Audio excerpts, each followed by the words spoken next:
പെട്ടെന്ന് ബിരിയാണി കഴിക്കാൻ തോന്നിയാൽ എന്താ ചെയ്യുക? നമുക്ക് വീട്ടിലങ്ങോട്ട് ഉണ്ടാക്കി നോക്കിയാലോ?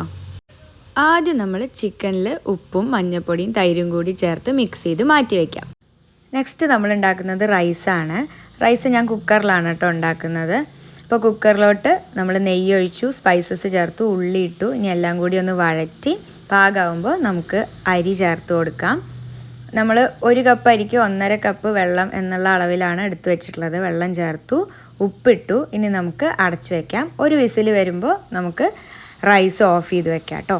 അത് കഴിഞ്ഞ് നമുക്ക് നെയ്യിൽ അണ്ടിപ്പരിപ്പ്, കിസ്മിസ്, അതേപോലെ ഉള്ളിയൊക്കെ ഒന്ന് വഴറ്റി മാറ്റി വെക്കണം. പിന്നെ മസാലയ്ക്ക് വേണ്ടിയിട്ടുള്ള പച്ചമുളക്, ഇഞ്ചി, വെളുത്തുള്ളിയൊക്കെ ഒന്ന് ചതച്ചെടുക്കണം. ഇനി നമ്മൾ ഉള്ളി വറുത്ത അതേ പാനിലോട്ട് കുറച്ച് നെയ്യും കുറച്ച് വെളിച്ചെണ്ണയും കൂടി ചേർത്ത് നമ്മുടെ മസാലയ്ക്ക് വേണ്ടിയിട്ടുള്ള ഉള്ളി വഴറ്റാണ്. അതിൻ്റെ കൂടെ തന്നെ നമ്മൾ ചതച്ചെടുത്ത ഇഞ്ചി വെളുത്തുള്ളി പേസ്റ്റ് ചേർത്തു. പിന്നെ തക്കാളി ഇട്ടു. ഇനി ഇതൊക്കെ ഒന്ന് വഴഞ്ഞ് വരുമ്പോൾ നമ്മൾ നേരത്തെ വറുത്ത് വെച്ച ഉള്ളിയും കൂടിയും ചേർക്കുകയാണ്. ദെൻ നമ്മൾ ചിക്കനും കൂടി അതിലോട്ട് മിക്സ് ചെയ്ത് നന്നായി അടച്ച് വയ്ക്കുക.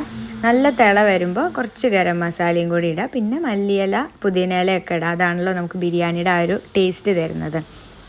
ഇനി നന്നായി ഇളക്കിയതാ ഈ ഒരു പരിവാകുമ്പോൾ നമ്മുടെ മസാല റെഡിയായി. ഇനി നമ്മൾ ദം ചെയ്യുകയാണ്. ആദ്യം ചിക്കൻ ഇട്ടു, പിന്നെ റൈസ് ഇടുക. പിന്നെ ഞാനൊരു ലേശം പാലും മഞ്ഞൾപ്പൊടിയും കൂടി ഇതിൻ്റെ പുറത്ത് കൂടെ ഒഴിച്ചു കൊടുക്കുന്നുണ്ട്. പിന്നെ വീണ്ടും നമ്മൾ ചെയ്തത് ഒന്നും കൂടി റിപ്പീറ്റ് ചെയ്യുക. പിന്നെ ബാക്കി വന്ന മഞ്ഞൾപ്പൊടി, പാലും കൂടി നമുക്കതിൻ്റെ മുകളിൽ കൂടെ ഒഴിച്ചു കൊടുക്കാം. പിന്നെ വറുത്ത് വെച്ചിരിക്കുന്ന അണ്ടിപ്പരിപ്പ്, ഉള്ളി, പിന്നെ കുറച്ച് മല്ലിയിലയും കൂടി ഞാൻ ഇടുന്നുണ്ട് കേട്ടോ. ഇനി നമുക്ക് മൂടി വയ്ക്കാം. അപ്പോൾ നമുക്കൊന്ന് തുറന്ന് നോക്കാം. നല്ല അടിപൊളി ബിരിയാണി റെഡി ആയിട്ടുണ്ട്.